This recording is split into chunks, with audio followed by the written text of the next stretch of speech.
All right, everyone, we are going to go ahead and help with this roast chicken with Rosemary. I got a call yesterday or a Slack asking if we could help out with this, and that is no problem. That is what I am here for. So let's go ahead and prep. What we're going to do is get our onions and our lemons. We're going to cut those into quarters. If you don't know what quarters means, it means you're going to cut it in half and then cut it again. So if you look to the left, you see the onions. Those are cut in half. And if you look to the right, well, those are oranges. I couldn't find lemons.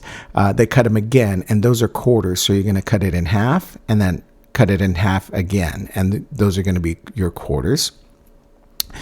Next up, we're going to get our rosemary and our garlic. So we're going to chop those up really fine. Now, the garlic on the right has skin on it. You're going to want to take off that skin, and it should be a little white part. Go ahead, chop that up very fine, and chop up the rosemary as well, very fine. And next, we're going to preheat the oven to 350 degrees. We still have some things to do before we actually use the oven, so this will give you enough time to preheat that oven and make sure it's nice and ready when we are ready to insert our chicken. So next up, we're going to rub 4 tablespoons of vegetable oil on the chicken. So you should have a tablespoon, measuring little spoon in your drawers. If you don't, let us know. But there's a difference. There's tablespoon and teaspoon. The tablespoon is called, you could see it spelled there, TBSP. So you definitely want to use that one.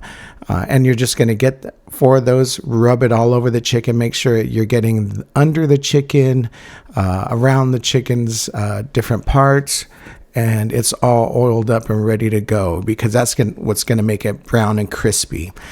So we definitely want to make sure that it's all covered. Next, after that, we're going to get some salt and pepper. Now, it doesn't have an exact measurement on this. Use discretion, or, use your best judgment. You don't want a whole bunch of salt and a whole bunch of pepper. You just want to lightly coat it. You don't want to put a lot of salt or a lot of pepper. Just use your judgment, coat it very finely, just enough to season it and give it some, some flavor. Next up, we have, everything that we just cut, our lemon quarters, our onion quarters, our chopped garlic, and the rosemary. And what we're going to do is mix those together in a bowl.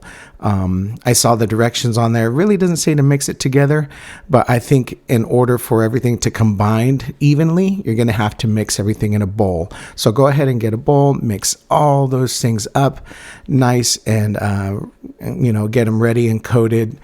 And after that, we're going to combine that mixture and put it in the chicken.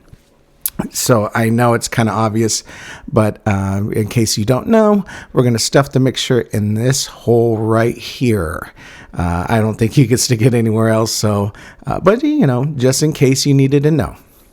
So next up, we're going to get to cooking. So we're going to place that chicken in a pan and cook it for 2 hours. So if dinner's at 5 o'clock, we're going to want to have this ready to go and put in the oven at 3 o'clock. So if you need time to prep, start doing it about 2:30. But it should take about 2 hours depending on how big the chicken is. I don't think it's going to be too big, but you're definitely going to want to keep an eye on it. Even though it says 2 hours, it might be done in 1 hour and 45 minutes. So how do we check that? Well, I'll show you later. And as that chicken is cooking, we're going to want to sanitize all the surfaces that we were using in cooking. So chicken does, can have salmonella.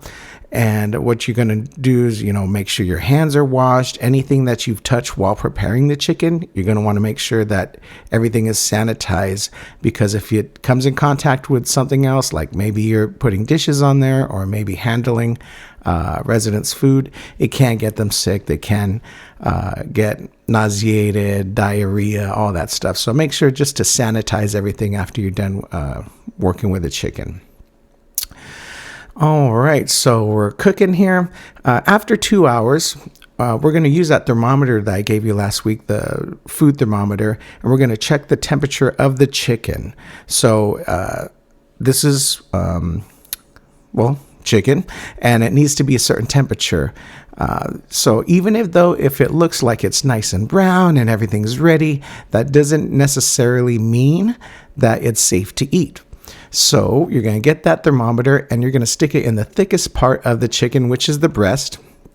And you could see there where I inserted it there. You're also going to want to insert it near the legs. Those are also thick parts. And that temperature should be 165 degrees. Once you remember, when you're using it, you're going to stick it in, wait for the needle to stop moving, and that's going to be the correct temperature, okay? But again, 165 is the desired temperature that we need to make sure that it is safe for our residents to eat. Well, now that it's cooked, we have to cut it up. So how do we do that? Some people are saying, well, where are we cutting it? We're going to cut here in the middle. So let's take the chicken from top. There's a bone in the middle of the chicken. You're going to want to cut on either side of that. And you're going to cut the meat away from the ribs and everything like that. Set those aside. You're also going to cut right there in between the breast and the legs. Those will give you your drumsticks and your thighs. Now, if any resident requests dark meat means the drumsticks and thighs. If they want white meat, that is just the breast. Some residents might even want the wings, to each their own. So you could just cut the wings right where the joints are. So if you have any questions, I'm sending this out right now early in the morning so you can review it over and over. I will also put it on the training videos. If you go on YouTube to the WellPoint channel, you will see it under training videos. So just go in there. If you want to see it on the big TV, you're more than welcome. Alrighty. Well, we will see you soon. Have fun cooking this, and I know it's going to turn out great. All right. Bye.